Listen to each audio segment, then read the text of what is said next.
Selamat datang di pertemuan ke-9 dari Knowledge Management. Topik kali ini adalah bagaimana membangun atau membina kemampuan EIDM, Evidence Informed Decision Making, terutama dalam bidang public health. Nanti makalahnya yang sudah dibagikan akan dikupas oleh Pak Yudi. Tapi sebelumnya saya ingin mengkaitkan presentasi hari ini dengan apa yang telah kita bicarakan di pertemuan sebelumnya. Di pertemuan-pertemuan 1 sampai 8 kita biasanya membicarakan organisasi yang menyediakan informasi. Jadi ada organisasi yang kerjanya khusus mengadakan review dari penelitian-penelitian, kemudian mengadakan systematic review, bahkan ada organisasi yang mereview systematic review seperti yang dari McMaster University. Saudara mungkin sudah mencoba health evidence. Kemudian ada Cochrane Public Health Group, informasi public health, tapi juga ada grup-grup lain yang memberikan informasi untuk pembuatan keputusan klinik.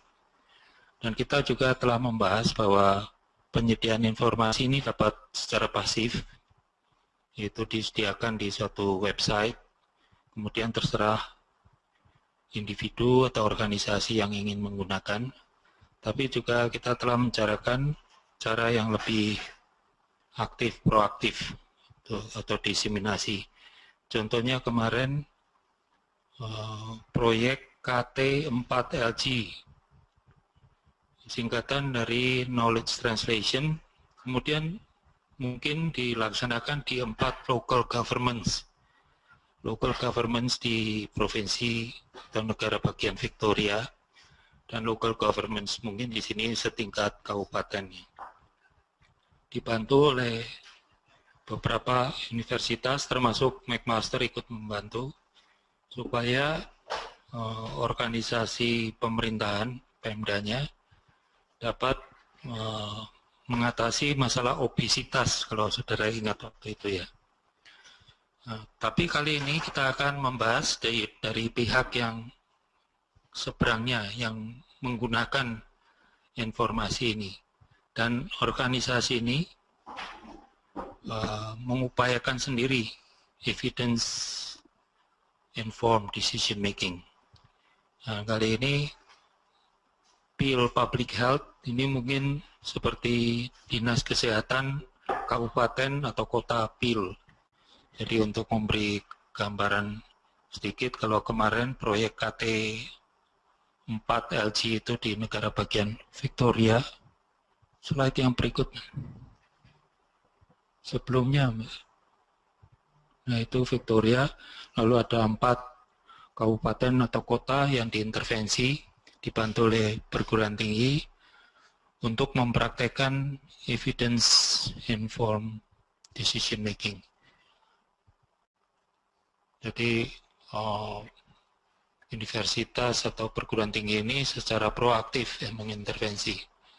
Tapi kali ini kita akan membahas suatu organisasi yang berupaya sendiri, dibantu juga terutama oleh McMaster, karena ada Maureen Dobbins. Slide-nya Mbak. Sebelumnya.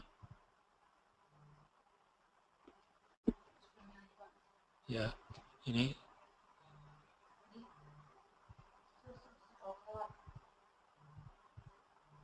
Nah itu kalau saudara lihat peta Kanada, itu ada Danau Ontario, kemudian panah menuju ke Peel, dekat dengan Toronto. Tetapi di sebelah kirinya ada Hamilton, tempat McMaster University.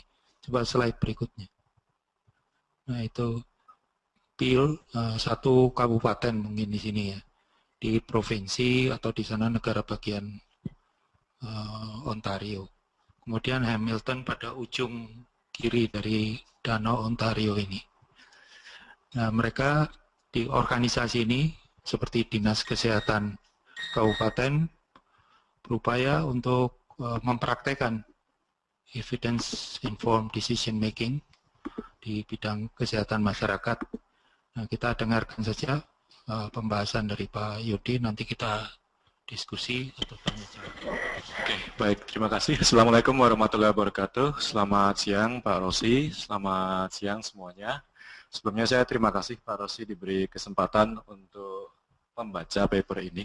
Karena juga kesempatan untuk membaca itu juga jarang-jarang di sela-sela kerjaan yang lain. Jadi ini memaksa saya untuk membaca satu paper. Ini sesuatu yang bermanfaat juga bagi kami. Jadi judulnya tadi sudah disampaikan oleh Pak Rosi, slide berikutnya. Dan dengan paper ini memang kita diajak jalan-jalan ke Kanada, terbang ke Kanada bersama-sama.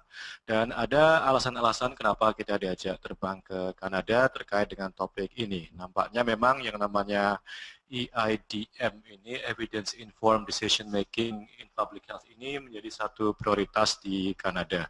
Slide berikutnya. Nah, saya waktu membaca masih agak menebak-nebak apa yang dimaksud dengan EIDM. Terus terang saya juga tidak terlalu familiar Pak Rosi sebelumnya.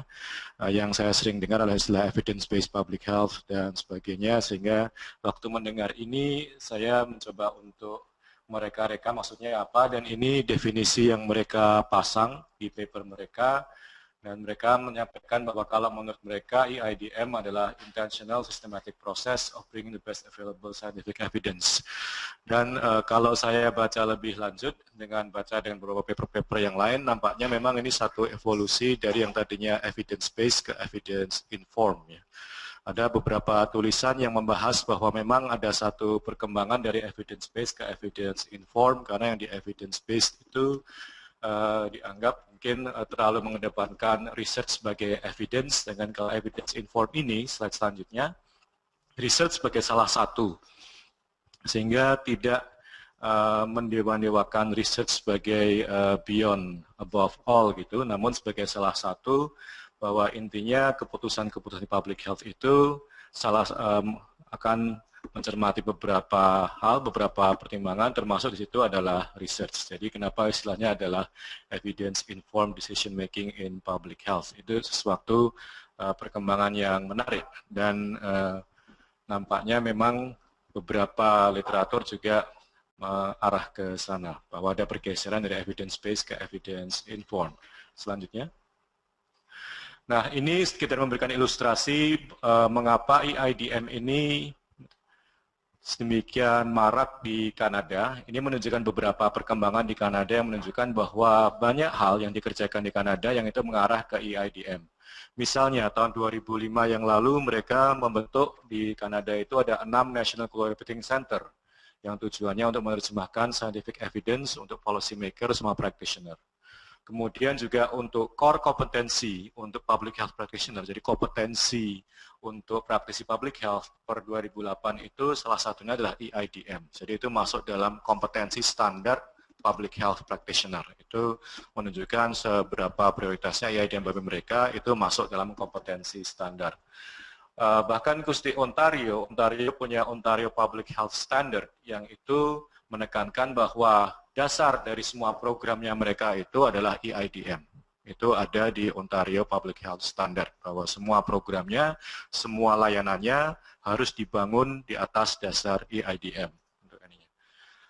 Kemudian ada juga di Eastern Canada Regional Health Authority yang punya strategic initiative, banyak menginvestasikan untuk tools, training, mentoring untuk EIDM. Yang terakhir di situ Alberta Rehabilitation Service Organization, suatu organisasi rehabilitasi di Alberta itu menarik. Mereka tahu bahwa salah satu hambatan EIDM itu adalah karena stafnya terlalu sibuk untuk mengerjakan hal-hal yang lain. Sehingga mereka bikin program namanya time grant, artinya hibah bukan hibah dana, namun hibah waktu. Jadi staf yang dapat hibah waktu ini diberi waktu khusus yang itu dilindungi khusus untuk dia hanya untuk ngerjain hal-hal yang terkait EIDM gitu. Jadi protected time gitu. Itu satu konsep yang cukup inovatif ya. Jadi bukan hibah dana namun hibah waktu, tidak boleh diganggu selama sekian jam, sekian hari karena dia mengerjakan EIDM. Itu time grant untuk EIDM. Namun yang menarik adalah di penghujungnya penulisnya menyatakan bahwa semua ini belum ada evaluasi formalnya, sehingga belum bisa dikatakan apakah useful atau tidak, cost effective atau tidak, efektif atau tidak, karena tidak ada formal evaluation-nya.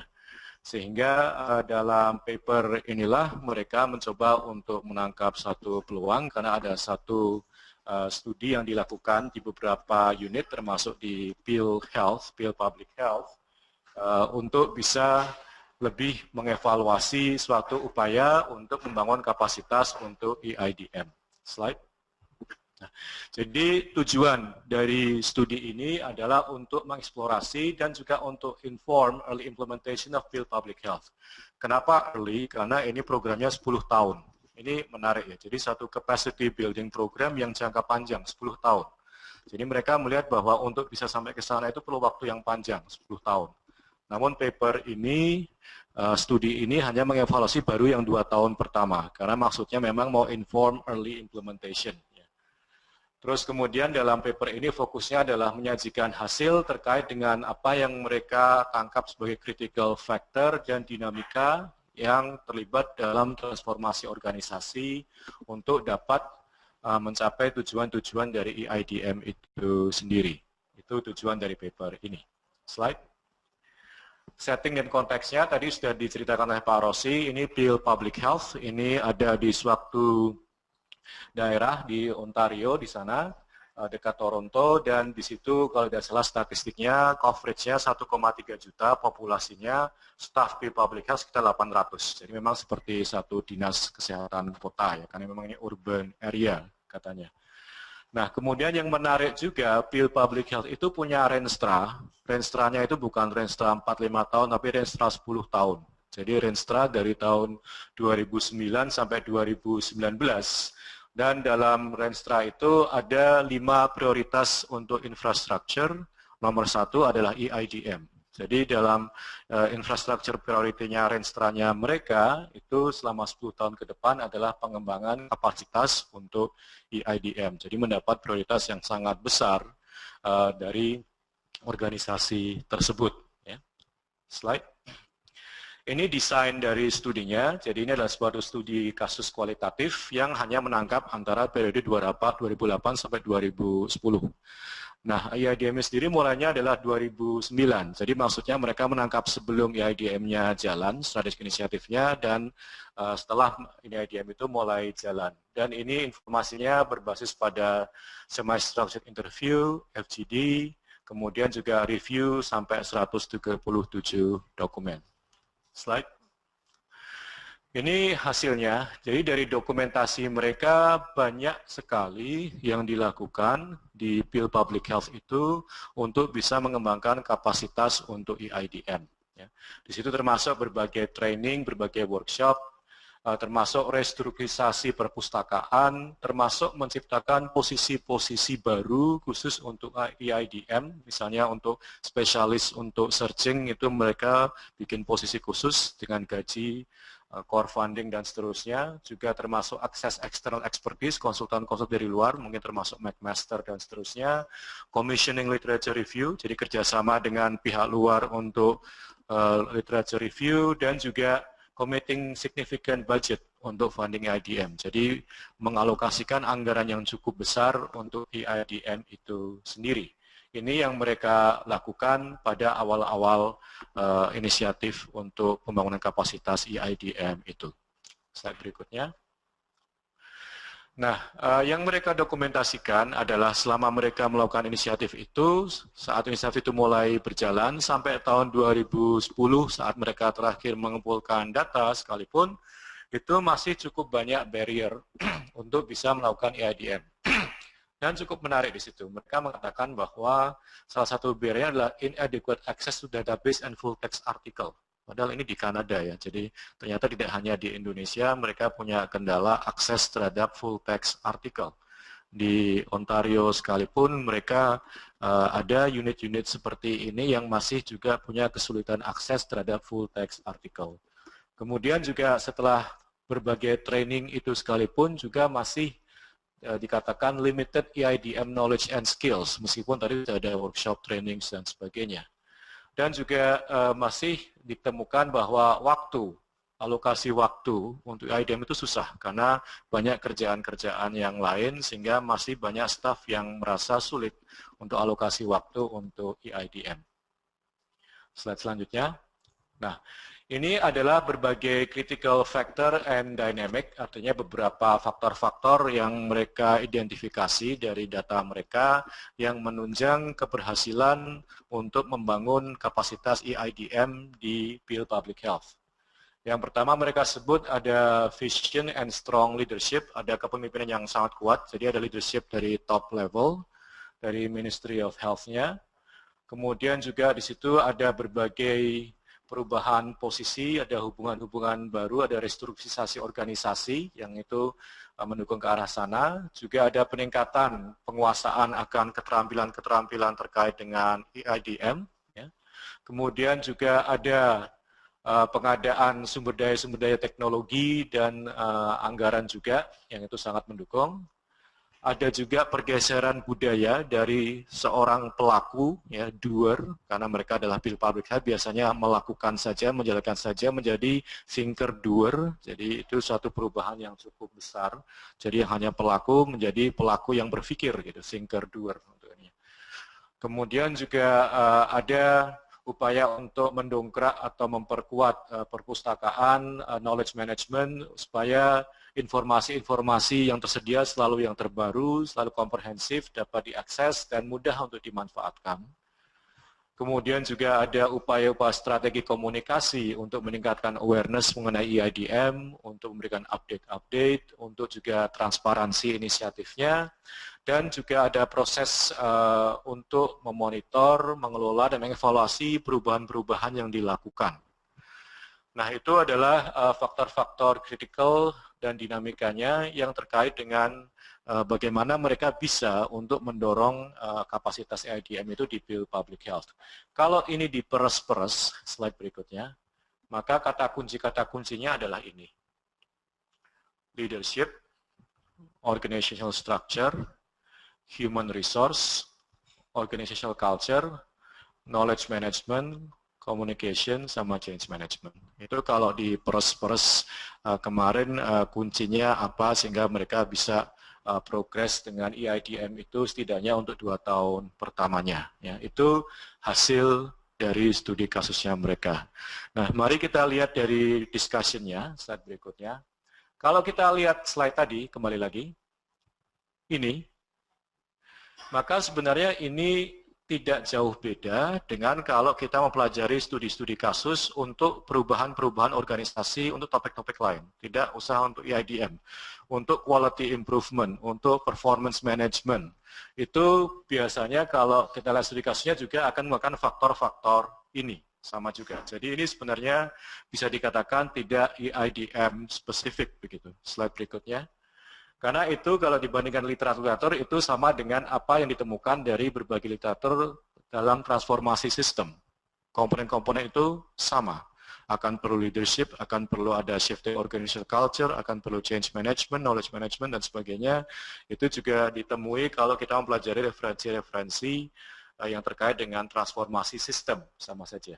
Nah, apa yang menurut mereka di sini dipertajam, yang agak sedikit spesifik dibandingkan dengan apa yang di literatur adalah kalau yang di EIDM ini yang mereka garis bawahi leadership-nya ini praktisnya, manifestasinya adalah ada keterlibatan jangka panjang dari satu kelompok pimpinan senior yang tidak berubah-berubah, yang konsisten gitu untuk ininya. Jadi karena kalau yang di literatur yang lain leadership-nya itu sendiri ada aspek-aspek lain yang disoroti. Kalau yang di sini yang digarisbawahi adalah karena leadership-nya itu adalah a consistent group of senior leaders yang itu keterlibatannya long term. Jadi sekelompok pimpinan-pimpinan yang senior yang jangka panjang keterlibatannya. Dan juga bahwa ada komitmen signifikan mengenai long term core funding. Itu juga yang tidak banyak secara spesifik digarisbawahi di literatur-literatur yang lain. Itu yang menurut penulis-penulisnya yang mereka tambahkan, yang mereka pertajam dari literatur yang ada. Di luar itu mereka melihat bahwa dengan paper ini yang terlihat bahwa ini reinforce bahwa yang namanya change management framework itu bermanfaat dan perlu. Karena itu yang kita lihat dalam pembelajaran ini bahwa ada satu framework manajemen perubahan yang itu digunakan dan itu bermanfaat. Dan juga highlight juga pentingnya untuk menghandle berbagai reaksi, baik positif maupun negatif terhadap suatu perubahan, karena pasti ada yang pro, ada yang kontra. Kemudian juga di situ menggarisbawahi bahwa EIDM itu tidak bisa hanya diupayakan oleh satu organisasi, namun harus kerjasama dengan banyak pihak. Dan yang bagi saya yang menarik yang terakhir bahwa memang ini satu upaya yang kompleks ya, karena faktor-faktor aktivitas dan dinamikanya itu luar biasa ekspansif untuk sampai ke EIDM. Jadi ujung-ujungnya maksudnya kalau mau ke sana itu all out, tidak bisa setengah-setengah. Kalau menurut pengalaman ini, bahwa ini adalah total football gitu, bukan istilahnya, bahwa ini benar-benar all out, semuanya main, semua aspek, semua faktor dimainkan untuk ininya. Berikutnya, nah, setiap studi ada keterbatasan, dan ini pun ada study limitations. Setidaknya ada 3 study limitations yang digarisbawahi oleh authornya. Pertama, bahwa ini single site case study. Artinya tidak bisa digeneralisasikan begitu saja. Harus ada kita cermati contextual factors-nya kalau mau kita refleksikan untuk misalnya di Indonesia seperti apa. Kemudian bahwa informannya itu mereka akui hanya melibatkan staf-staf yang paling terlibat dalam upaya-upaya EIDM. Jadi staf-staf yang di lini terdepan untuk pelayanan itu tidak direkrut sebagai informan. Jadi informasinya mungkin agak bias ke staf-staf yang memang sangat terlibat di EIDM.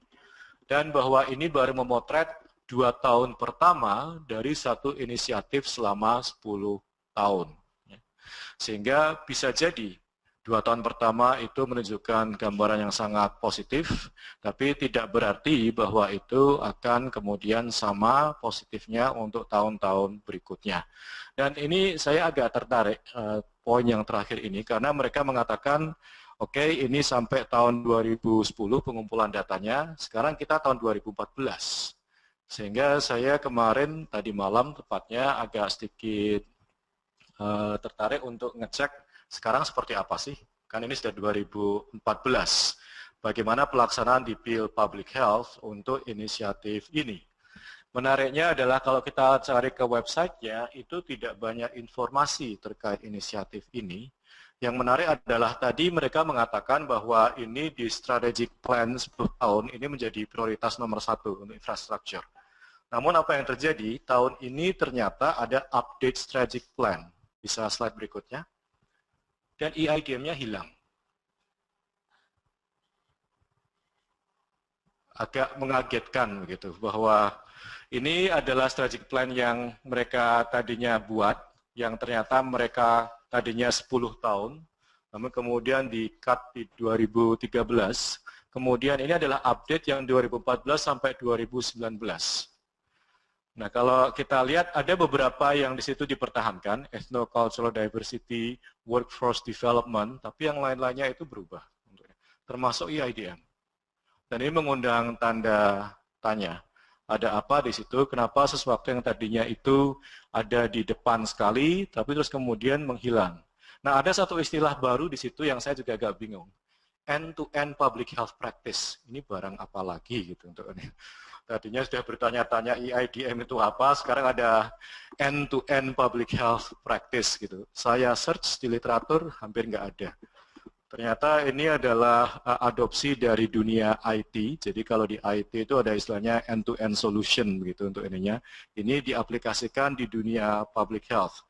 Jadi kalau dibaca lagi di dokumen strategic plan yang baru, mereka mengatakan bahwa ya EIDM itu adalah bagian dari end-to-end public health gitu untuk ininya. Meskipun tidak terlalu kentara, tapi itu memberikan semacam sinyalmen bahwa it's diluted begitu, bahwa bukan EIDM lagi secara utuh, namun hanya sebagian kecil dari EIDM itu diadopsi dalam end-to-end public health practice, dan itu memberikan satu tanda tanya apakah ini juga maksudnya terjadi satu pergeseran dalam emphasis di public health, karena Kanada ini termasuk salah satu kiblatnya untuk evidence-based movement ya Pak Ros, ya, McMaster dan sebagainya, sehingga perkembangan di Kanada ini bisa memberikan satu sinyalmen apa yang akan terjadi ke depan. Slide berikutnya, yang saya tangkap, apakah seperti ini? Apakah tadinya mereka itu tahun 90-an itu adalah start of the evidence-based movement, kemudian tahun 2000-an ke sana itu banyak orang mulai bicara evidence-based, evidence-informed karena banyak kritikan terhadap evidence-based, dan apakah sekarang mereka bergeser yang namanya end-to-end ini? Saya tidak tahu, karena ketemunya baru tadi malam dan juga belum tahu maksudnya end-to-end ini prosesnya apa begitu. Tapi bahwa itu hilang dari strategic plan-nya itu memberikan satu sinyalmen tanda tanya yang besar begitu. Kenapa kok tahu-tahu itu bisa dihilangkan dan dianggap lebur dalam end-to-end-nya. Namun kemudian karena penasaran ini, saya juga buka-buka literatur yang 2 tahun terakhir, karena ini paper ini 2012 ya. Jadi 2013-14 apa yang terjadi yang mungkin bisa menjelaskan kenapa kok ini bisa seperti itu. Dan memang ada beberapa literatur yang 2 tahun belakangan ini yang mungkin bisa sedikit menjelaskan. Slide berikutnya. Ada satu report yang menarik yang judulnya adalah What is the evidence on evidence-based informed policy making? Apa sih buktinya atas ini? Atas kebijakan yang berbasis pada evidence tadi untuk ininya. Ini satu report yang menarik dan memang dari report ini adalah satu sintesis dari sebuah workshop, dan dari report ini intinya mereka menggarisbawahi bahwa sesungguhnya memang masih belum banyak bukti mengenai bagaimana caranya meningkatkan kapasitas orang untuk evidence informed decision making. Termasuk yang paper yang kita bahas ini, bahwa tidak ada bukti yang robust yang bisa digunakan dasar untuk bisa merekomendasikan bagaimana strategi capacity building untuk evidence informed decision making. Ini et al. Terus kemudian yang berikutnya Cochrane juga sama. Cochrane beberapa bulan yang lalu, tahun kemarin persisnya, itu juga memberikan Cochrane update yang mencoba untuk review berbagai upaya capacity building untuk EIDM, untuk public health. Ya. Sayangnya yang ini saya belum sempat baca karena ini aksesnya restricted, ya, harus pakai institutional member dan sebagainya, sehingga saya belum. Kalau yang tadi itu open, yang ini belum sempat baca apa isinya, abstraknya pun tidak ada, sehingga belum bisa diperos apa di situ. Nah, namun dari situ sudah memunculkan ada beberapa clue bahwa mungkin memang sampai sekarang belum cukup banyak bukti untuk bisa misalnya rekomendasi apabila suatu institusi tadi ingin menghasilkan sendiri seperti yang disebut Pak Rosi tadi untuk evidence informed, itu belum banyak bukti harusnya seperti apa prosesnya, step-stepnya seperti apa, karena memang pengalaman untuk itu, penelitian-penelitian yang selama ini belum cukup kuat untuk memberikan itu. Nah, itu dari segi proses untuk capacity building-nya ya. Namun yang lebih mendasar lagi dalam 1-2 tahun ini nampaknya semakin banyak referensi-referensi yang memberikan kritikan pada konsep evidence informed itu sendiri. Misalnya, slide berikutnya, ini satu buku yang saya juga belum sempat baca, tapi dari judulnya saya tertarik karena agak provokatif untuk ini, yaitu The Myth of Research-Based Policy and Practice. Jadi mengenai mitos dari Research-Based Policy and Practice dari Hammersley. Moga-moga dalam waktu dekat kita bisa dapatkan bukunya, karena saya juga penasaran juga, baru baca reviewnya saja, tapi belum sempat baca bukunya secara langsung.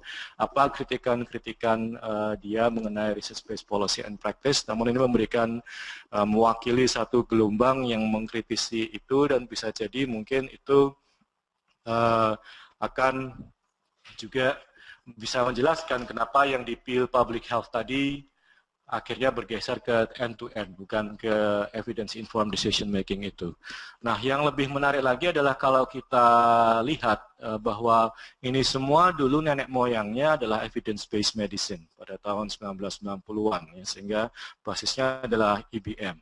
Dan nenek moyangnya sendiri, slide berikutnya, itu baru beberapa bulan yang lalu juga ada di BMJ, satu artikel yang menarik yang mengatakan bahwa IBM ini adalah sebuah movement in crisis gitu, bahwa banyak sekali kritikan-kritikan terhadap IBM yang menumpuk selama beberapa tahun belakangan ini, yang menuntut para advokat-advokat IBM untuk merefleksikan kembali bagaimana supaya EPM ini bisa lebih baik, karena banyak sekali di situ shortfall atau limitations dari EPM yang digarisbawahi dalam essay ini, sehingga sekarang ada movement yang judulnya adalah real evidence-based medicine gitu. Saya belum tahu persis maksudnya, tapi maksudnya adalah bahwa nampaknya ada yang mengatakan yang selama ini banyak kritikan itu bukan the real evidence-based medicine.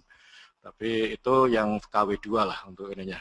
Sedangkan ada yang real evidence-based medicine, sehingga ini mungkin kalau dalam bahasa politiknya Indonesia kembali ke hitoh gitu. Maksudnya kembali ke real evidence-based medicine, karena sekarang yang ada di luar sana adalah versi-versi evidence-based medicine yang tidak sesuai dengan konsep aslinya, dan itu memberikan interpretasi atau reaksi-reaksi yang negatif sehingga akan dikembalikan ke aslinya. Ini satu artikel yang menarik di BMJ, salah satu guardian dari evidence-based medicine itu sendiri.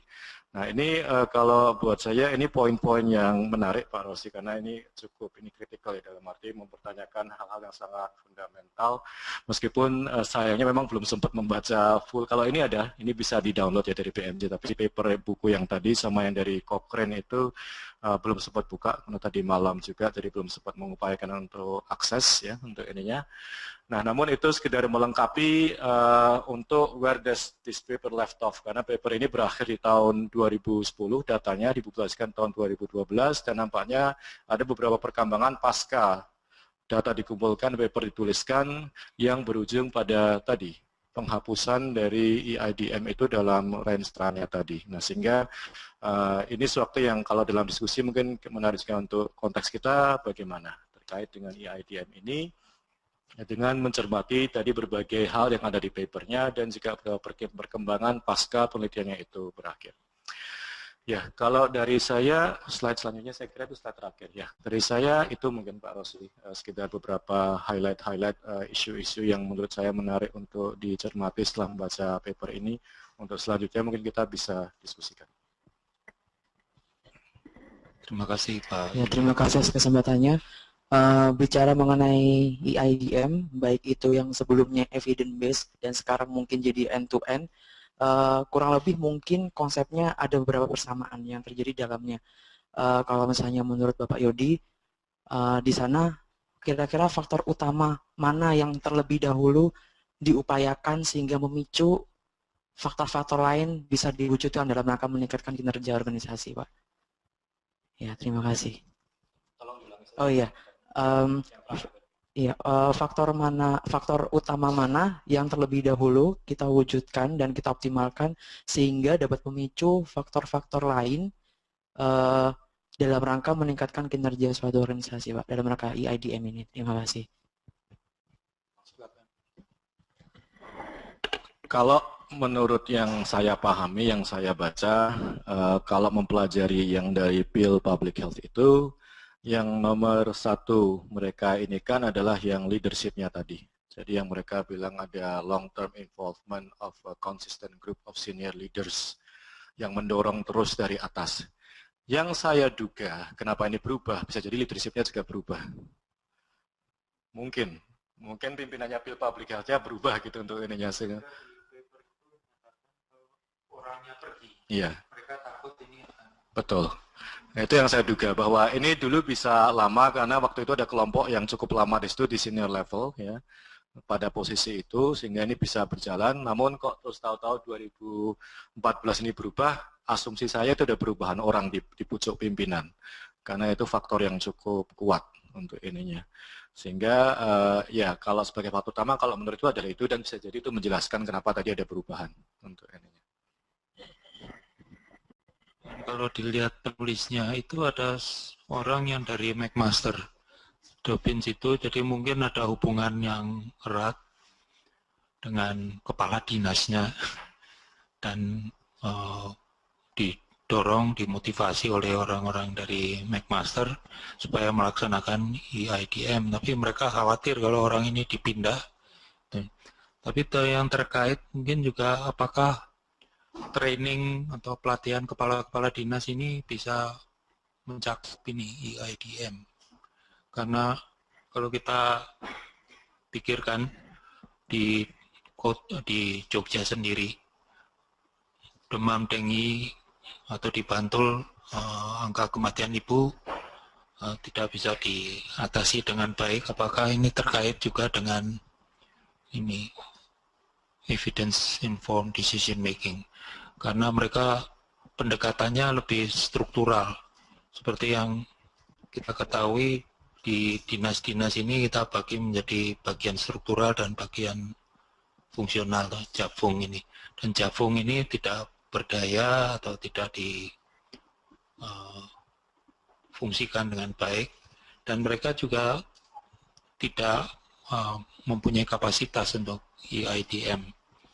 Jadi kalau kita ingin membantu kepala-kepala dinas atau dinas-dinas kesehatan ini mungkin faktor leader dan juga faktor orang-orangnya, terutama kelompok Japfung ini, jabatan fungsional, supaya dapat seperti organisasi ini memanage sendiri pengetahuan atau paling tidak memanfaatkan informasi yang sudah diolah. Jadi kalau kita pergi ke website dari McMaster Evidence Base, kadang-kadang juga informasinya sudah ketinggalan zaman. Ya. Jadi untuk para pembuat keputusan mungkin itu juga mendiscourage mereka itu. Ya, mungkin sedikit menambahkan, jadi yang disampaikan Pak Rosi tadi memang termasuk faktor-faktor berikutnya yang ditekankan juga ya Pak Rosi. Di situ kan ada organization restructuring juga kan, sama organization culture juga yang ada di situ. Jadi banyak hal terkait dengan Japfung dan sebagainya terkait dengan struktur yang ada ya. Dan memang, jadi kan take home message-nya adalah memang kalau Mas betul all out gitu, bahwa itu tidak hanya leadership-nya juga, tapi juga struktur, culture dan sebagainya. Karena memang itu semuanya saling terkait begitu untuk ininya. Jadi kalau mau memang itu substansial, memang harus all out tadi. Cuman kalau leadership itu mungkin sebagai starting point-nya mungkin ya Pak Rosi. Tapi beyond that memang harus bicara struktur, harus bisa bicara culture, human resource dan sebagainya. Karena semuanya diperlukan untuk kalau betul-betul mau EIDM untuk ininya. Tidak cukup hanya leadernya saja. Assalamualaikum warahmatullahi wabarakatuh. Pak Yodi dan Pak Rosi, saya mau bertanya untuk yang di IDM dulu. Saya buka di Kanada, ini saya rasa ini Departemen Kesehatannya ya. Kalau saya salah, saya mohon maaf. Di sini masih EIDM. Jadi end-to-end-nya mungkin tadi di PIL ya Pak, mungkin di salah satu negara bagian, yang di situ mungkin dia mengalami perubahan, tapi saya rasa end-to-end-nya tidak mungkin, EIDM-nya nggak mungkin dihilangkan sama sekali mungkin, tapi mungkin saya melihatnya saya berharapnya itu kalau kita nanti searching selanjutnya, saya berharapnya itu dia anggap EIDM itu bagian terkecil dari output yang lebih yang diharapkan. Karena kalau yang di Departemen Kesehatan ini, saya rasa ini salah satu cara untuk membuat banyak lembaganya itu sinkron jadi satu. Saya melihatnya sih kayak gitu. Mungkin nanti Pak Yodi bisa memberikan tambahan. Kemudian yang kedua, kalau diskusi yang sampai akhir Pak Yodi sampaikan, saya merasa yang perlu kita tangkap segera itu yang real IBM-nya ya Pak. Jadi evidence based making-nya yang real, itu yang saya rasa PKMK juga harus ikuti seterusnya, karena jangan-jangan yang kita buat juga tidak sesuai. Saya rasa begitu Pak. Terima kasih. Oke, baik. Jadi memang betul kalau Anda masih search ke Kanada, ke ya Ministry of Health-nya, kemudian McMaster dan sebagainya masih bunyi EIDM begitu untuk ininya. Tadi bukan mengatakan bahwa ini dunia bergeser ke sana, tidak. Tapi ada satu kasus yang menarik bahwa ini kasus yang kita pelajari gitu, PIL Public Health gitu. Dan mereka yang tadinya itu nomor 1 kok kemudian bisa berubah menjadi end-to-end. Dan memang di luar itu saya juga belum menemukan end-to-end itu di luar PIL Public Health ya. Ini baru menemukan di PIL Public Health. Hanya itu bisa memberikan, kalau kita triangulasikan dengan berbagai perkembangan yang ada, artinya banyak kritikan terhadap EIDM itu untuk ininya. Tadi yang paper-paper lain yang saya sampaikan bahwa memang banyak penelitian yang belum banyak penelitian yang bisa membuktikan bagaimana capacity building yang seharusnya untuk EIDM. Juga ada yang mempertanyakan tadi untuk research based policy dan sebagainya, sehingga itu semua seperti seiring begitu untuk ininya. Nanti perkembangannya sampai kemana saya tidak tahu. Ini karena hanya berbasis baca satu malam satu paper, terus kemudian beberapa paper sekitarnya ya. Tapi yang jelas gerakan evidence base itu berkembang, tidak statis begitu. Tadinya ada berbagai evolusi-evolusi seperti itu. Nah, terus kalau mungkin sedikit menggarisbawahi apa sih yang dipertanyakan itu? Ini sebenarnya terkait dengan apa yang sekarang dibahas dengan di Cape Town, Pak Rosi. Jadi kalau kita lihat di Cape Town itu bukan membahas evidence-based health policy. Ini padahal itu adalah satu konferensi untuk health system research ya. Tapi yang terjadi adalah bahwa sekarang ini fokusnya kalau untuk di tingkat clinical, di evidence yang waktu yang sebelumnya itu banyak diwarnai oleh evidence-based medicine, sekarang mereka lebih banyak mengedepankan apa yang disebutkan patient-centered care atau patient-centered medicine. Banyak yang melihat bahwa tidak selalu sejalan antara evidence-based medicine dengan patient-centered medicine. Karena kalau patient-centered medicine berarti ya patient above all begitu, dan evidence is part of it begitu untuk ini. Sehingga beberapa kalau Anda ikuti misalnya di BMJ itu menabrakkan antara patient-centered dengan evidence-based gitu. Karena tidak seluruhnya sejalan. Karena kritikannya kalau evidence-based itu akhirnya berakhir yang bukan real tadi tanda kurung, tanda petik adalah mereka berakhir pada algoritma, guideline dan sebagainya yang itu membuat semuanya menjadi serba ini rutin gitu, reguler, sehingga serba mekanistis, tidak melihat pasien yang ada di depan mereka dengan berbagai kompleksitasnya. Nah, untuk apa yang ada di Cape Town ini, temanya, yang sekarang Pak Laksono ada di sana, Mbak Putu ada di sana, dan Mbak Tiara juga ada di sana, itu temanya adalah person-centered health system. Sama padannya dengan patient-centered care. Kalau di level care adalah patient-centered care. Di level system adalah person-centered health system untuk ininya. Sehingga juga seakan-akan ada pergeseran diskursus yang dulu di konferensi-konferensi yang sebelumnya saya ikuti, konferensi yang sama di Beijing dan kemudian juga di Swiss, sebelumnya di Montreux, itu tidak terlalu banyak ke sana, lebih banyak ke arah sainsnya, ke evidence base-nya. Namun yang di Cape Town ini saya juga agak terkejut waktu temanya adalah person-centered gitu untuk ini. Dan itu kurang lebih paralel dengan apa yang terjadi di yang diskursus real evidence tadi, yang mereka bergeser ke arah patient-centered gitu. Jadi antara patient-centered care dengan person-centered health system. Dan itu juga sama antara diskursnya dengan evidence-based medicine, dengan evidence-based public health, dan dengan EIDM dan seterusnya. Itu satu dinamika yang menarik yang PKMK perlu mengikuti. Saya juga masih meraba-raba ini, terus kemudian harusnya bagaimana dengan perkembangan-perkembangan seperti ini, ada paradigma-paradigma baru, penekanan-penekanan baru yang menarik. Ya, ada berbagai driver ya Pak Rosi ya untuk diskursus ini. Ada faktor yang sifatnya sangat teknis kalau yang saya ikuti ya, kalau khususnya terkait dengan tadi antara evidence based dengan patient centered. Salah satunya adalah bahwa transisi epidemiologi, bahwa ke depan dan sekarang yang dijumpai di negara maju, pasien itu semakin kompleks gitu, sehingga semakin membutuhkan customized atau tailored care gitu untuk ininya, sehingga bukan suatu yang sifatnya itu general lagi, tidak bisa dikaitkan general, karena misalnya jarang sekali pasien di negara maju yang sekarang hanya datang dengan satu penyakit, biasanya multimorbidity, entah ada 4 penyakit, 5 penyakit, 6 penyakit, 7 penyakit, dan guideline itu seringkali bertentangan. Ada guideline untuk ini, guideline itu, sehingga itu membuat bingung untuk kalau itu evidence-based medicine. Karena evidence-based medicine kan per disease itu ada guideline-nya kan. Dan kalau Anda punya satu pasien dengan 5 penyakit, pasti akan bingung. Karena guideline itu seringkali akan ada konflik gitu untuk ininya.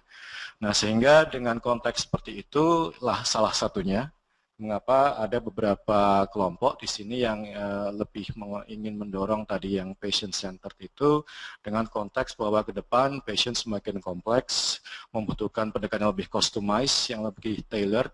Research is part of it gitu untuk ininya. Tapi apabila evidence itu diterjemahkan menjadi guideline sama algoritma yang itu mekanistik, yang itu mengborgol klinisi sehingga kesulitan untuk menghandle complex patients, complex issues, maka itu menjadi sesuatu yang kontraproduktif. Itu kalau yang saya tangkap, yang saya pahami. Bisa jadi juga dalam konteks public health mereka juga menganggap population semakin kompleks juga. Bahwa populasi itu semakin kompleks, semakin rumit. sama, permasalahannya multi-layer, multidimensional, sehingga agak susah untuk berkembang. Karena pada pertemuan-pertemuan konferensi ini yang sebelumnya, ada yang ingin membuat guideline-guideline untuk kebijakan. Jadi bukan guideline untuk managing cases, tapi untuk managing population gitu untuk ininya. Itu sesuatu yang waktu itu juga banyak diperdebatkan, karena itu tadi, bahwa population itu lebih kompleks lagi daripada pasien, agak lebih susah lagi kalau kita punya guideline-guideline di level populasi. Yang jelas di tingkat pasien itu yang terjadi, kenapa kita semakin sering mendengar istilah customized medicine atau tailored medicine, karena pasien semakin kompleks tadi. Itu yang saya pahami, Pak Ras. Ada lagi? Kalau mengenai pertanyaan tadi, apa yang utama? Kalau kita perhatikan yang di Australia dan yang di Kanada ini, kedua-duanya ada undang-undangnya. Bahwa semua intervensi itu harus berbasis bukti. Apa itu tidak penting atau mungkin malah yang utama ada undang-undangnya. Jadi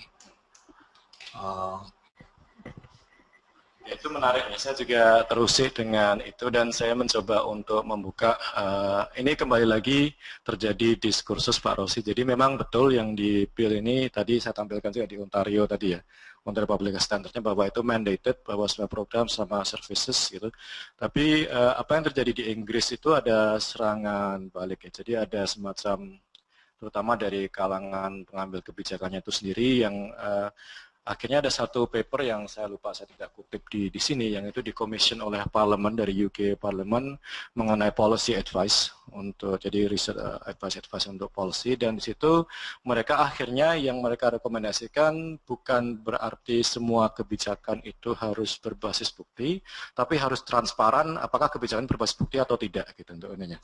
Karena bisa jadi ada perlu political based policy. Ada konteks-konteks di mana political based policy itu diperlukan. Jadi memang tidak ada evidence-nya, atau memang kalau political expediency memang harus cepat untuk merespon dan seterusnya. Sehingga kalau rekomendasi yang saya baca, yang di ini House of Parliament yang di UK, itu mereka merekomendasikan not everything has to be evidence based, yang penting selama transparan, mana policy yang itu evidence based, mana yang itu political based. Itu saja untuk ininya. Dan selama itu ada evidence scientific base-nya ya, memang itu harus di-incorporate, ya. Tapi kalau memang evidence base-nya weak dan sebagainya bisa jadi political base untuk ininya. Sehingga rekomendasi lebih ke arah transparansi itu. Itu kalau yang di Inggris. Kalau yang di Ontario bunyinya memang seperti itu tadi, bahwa semua mandated untuk ini. Tapi itu satu perkembangan yang menurut saya menarik juga ya, bahwa ya betul juga sih, mungkin tidak semua masalah itu harus berbasis bukti kalau apabila kita seorang politician untuk ini, sehingga kadang-kadang memang political experience itu perlu. Tinggal kita transparan, oke memang ini saya politis untuk ini ya. Ini memang tidak ada buktinya, untuk ini, tidak ada research base-nya. Itu kalau rekomendasi yang di parliamentary tadi. Bentar Pak, yang tadi itu berarti kekuatan untuk transparannya apa Pak? Dasarnya? Ya, jadi misalnya kalau sebelum kita membuat satu perusahaan itu kan ada naskah akademik ya untuk ininya. Dan naskah akademik itu sebenarnya kan tepatnya evidence kan. Nah, hanya saja dari situ asal di naskah akademiknya itu jelas bahwa memang yang muncul di situ diskursus atau argumentasi yang tidak berbasis bukti. Dan memang dinyatakan secara eksplisit bahwa itu ada there is no evidence on this bla bla bla dan seterusnya untuk ininya. Jadi basisnya adalah basis dari perundangan itu atau kebijakan itu, naskah akademiknya itu isinya apa dasarnya. Yang harus menyebutkan di naskah akademik itu apa Pak yang membuat harus disebutkan di naskah akademik? Ini baru rekomendasi ya. Jadi adalah satu, jadi dari parlemen juga itu juga ini karena termasuk yang paling banyak diskusinya ada di Inggris ya untuk NHS dan sebagainya.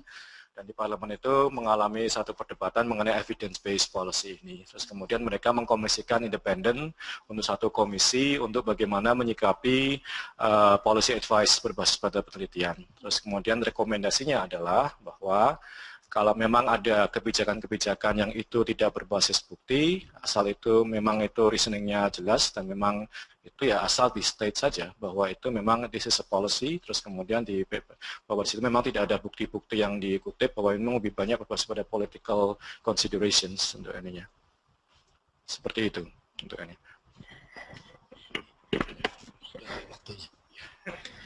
Ya, masih banyak yang bisa didiskusikan, tapi Pak Yudi ada acara lain.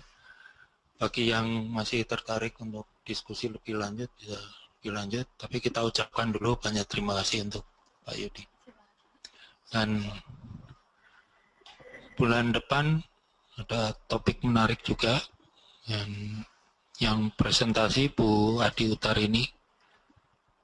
Judulnya Health Research Profile to Assess the Capacity of Low and Middle Income Countries for Equity-Oriented Research. Jadi ini kembali lagi ke makronya lagi kan, antar negara. Mohon diingat supaya calon pembicaranya tidak terkaget-kaget gitu loh, kok saya dapat giliran. Udah, kita tutup sampai di sini. Banyak terima kasih. Sampai jumpa di pertemuan yang berikut, yang ke-10.